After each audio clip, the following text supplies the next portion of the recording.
Back in less than a week, 2 times in less than a week, ready for another beatdown on the Alison Morrow Show. It's Steve Poikonen of the AM Wake Up Show. Steve, before we go any further and talk about Assange, make sure people know where they can find all of your interesting opinions on all kinds of controversial topics.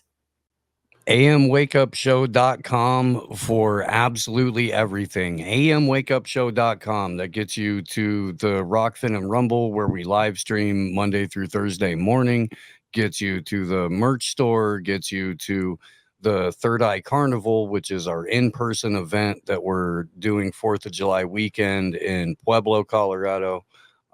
All kinds of good stuff. The entire universe of madness and chaos and hilarity that is the show.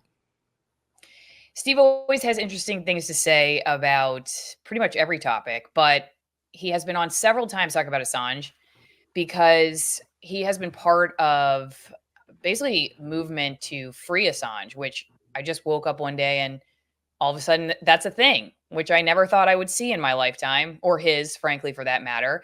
I have a lot of questions about it. Maybe part of my shock and curiosity and potentially maybe wondering if there's something fishy about this comes from the fact that I just didn't expect this at all. So maybe it's just a bias in that direction. And, maybe that was just a Debbie Downer part on mine. But you see these headlines like Julian Assange returns home as free man to Australia after plea deal with the US. And it's like everyone just kind of moves on. Like it's just like a normal thing. Like what was your reaction, Steve, when you saw this? So we'd been hearing for the last few months that the U.S. State Department, Justice Department were working on a plea deal. And it was confirmed through some reliable sources that they had a couple of different packages that they were trying to show the Assange legal team. The last I had heard, like a month ago, was that the Assange team at that point was like, yeah, no, you're not showing us anything that, we could even agree to. So when it was announced that he had taken the plea, the first thing that went off in my head was, well, I wonder what the conditions are.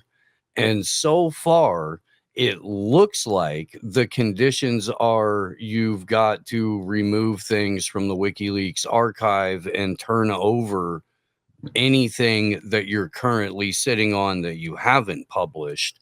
But you're not allowed anywhere near the internet. You can't own a computer.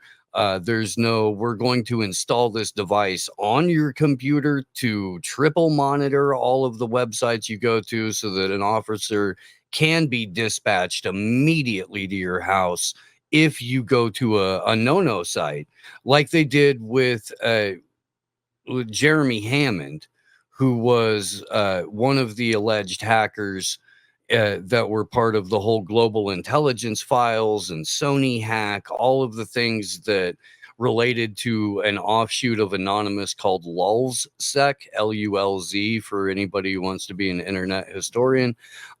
Jeremy Hammond's release was very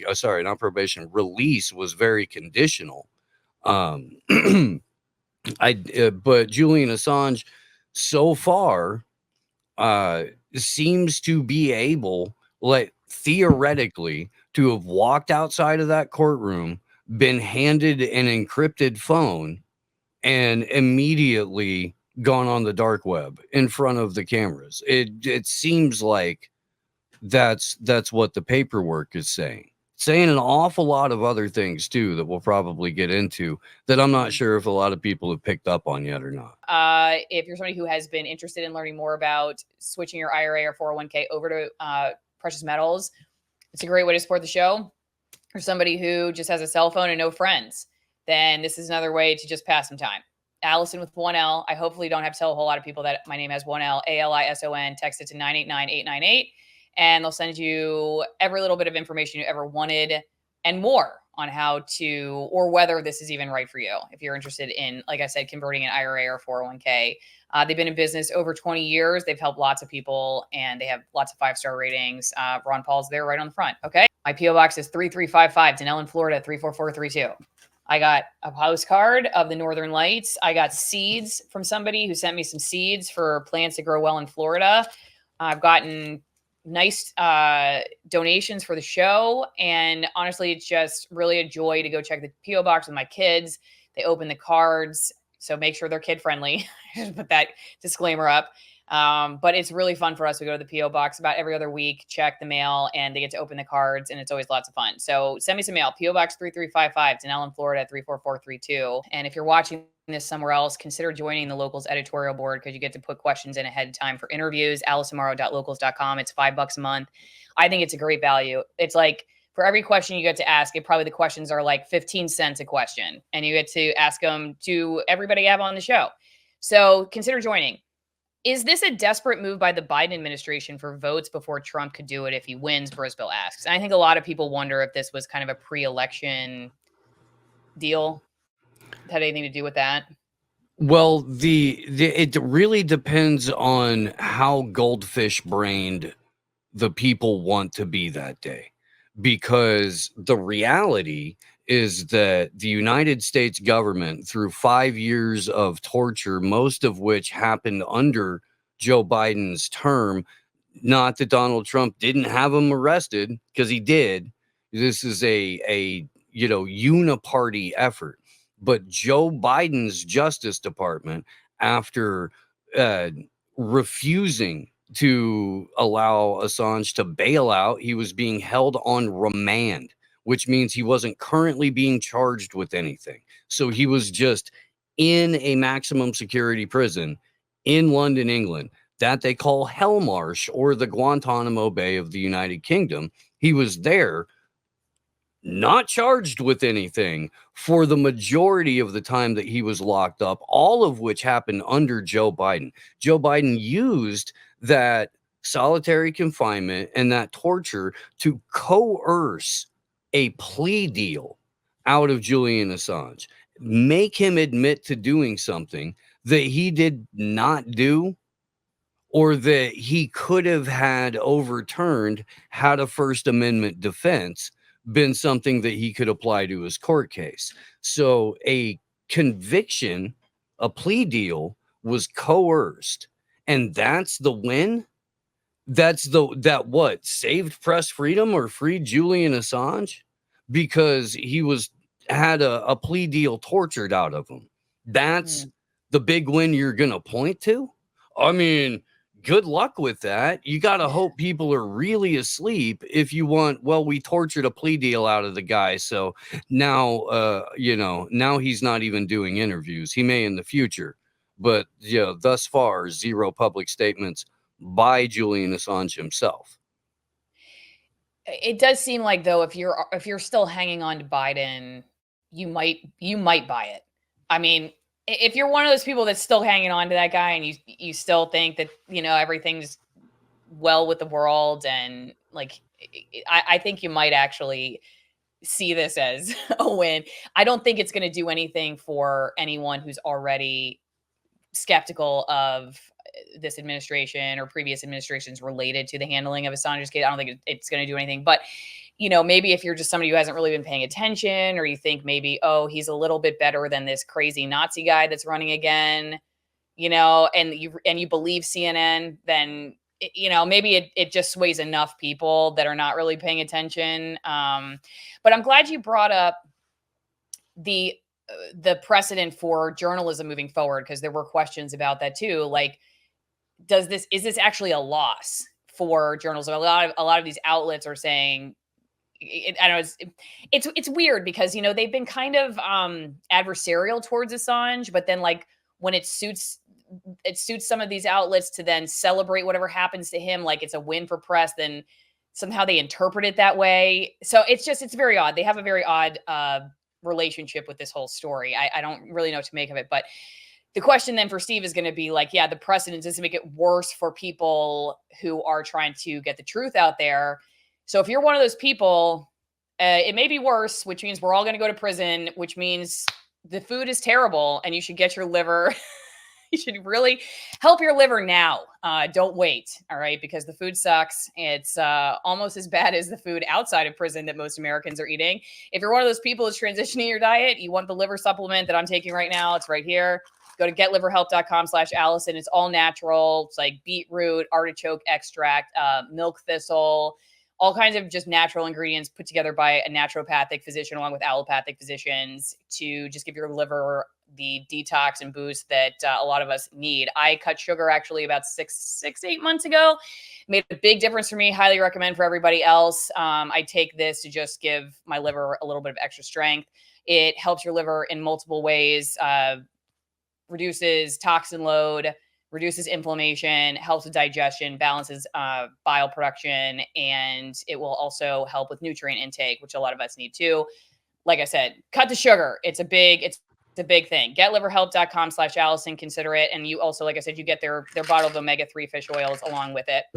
Okay, so Steve, what do you think about my question then? Is it a win for journalism, or is it actually a loss clouded as a win? So let's look at this through the lens of the entirety of Assange's incarceration, in specifically in Belmarsh, not the 7.5 years of illegal and arbitrary detention in the embassy. That's a UN finding, not my opinion. They the last 5 years, we've seen a transition from leaks oriented journalism to here's some screenshots. We got them cleared through the legal department before we gave them to the journalists we handpicked. And now this is disclosure journalism. No, you can't see the original documentation. Are you mad? Here's what you get. Trust me, bro. And while that's happened, we've seen the theaters of war expand, right? Now the U.S. is actively engaged on a couple of different continents in a couple of major conflicts while funding or supplying logistical support to several other. They just had a big meeting, AFRICOM did, to discuss future plans, and we're saber rattling with China all the time. This is, again, the focus of the thing that Assange got charged for was the Afghan war logs, at disclosing information about how the U.S. government conducted themselves and was spending your money and your children during that conflict. So the theaters of war have expanded. The definition of what journalism or investigative journalism has changed drastically to favor the establishment. We are more filtered. My friend Hervoy Morik from Geopolitics and Empire calls it the algorithm ghetto. And we've been further and further and further filtered down into our very specific, very limited algorithmic ghettos. So on the books, legally, what you can and can't say on the internet has changed drastically in those 5 years, again in favor of the establishment. With the Supreme Court just today ruled on that, and I think we'll be talking about that in a little bit. But basically the entire landscape has shifted so drastically that the goals that the US, the intelligence community, and the Five Eyes countries specifically, but broadly across the globe, the goals that they wanted with the removal of WikiLeaks from the playing field have largely been accomplished. Now, where the ruling comes in and the plea deal comes in, I agree that it's a win for journalism because Julian Assange was charged and pled out as a private citizen, not as WikiLeaks, the publication. WikiLeaks, the publication, was never charged. Julian Assange, the private citizen of Australia, not of the US, was charged under the 1917 Espionage Act. So what the plea deal says to me, because prior to this happening, I can't find an instance of it being different where someone was charged with specifically conspiring to distribute classified material or disseminate classified material who wasn't like a Snowden type, like already a government contractor or something like that. So this is the first time a private citizen from another country has been charged with this.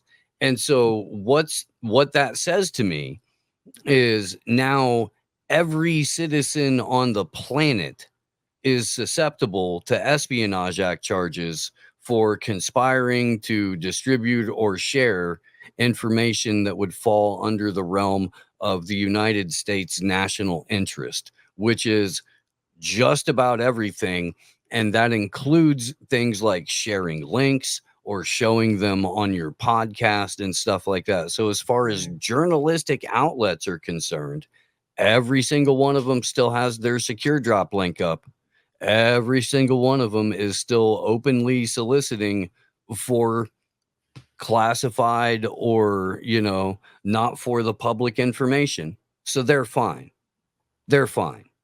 It's citizen journalists and you as the individual who apparently is now, technically, theoretically, or realistically on the chopping block for Espionage Act charges.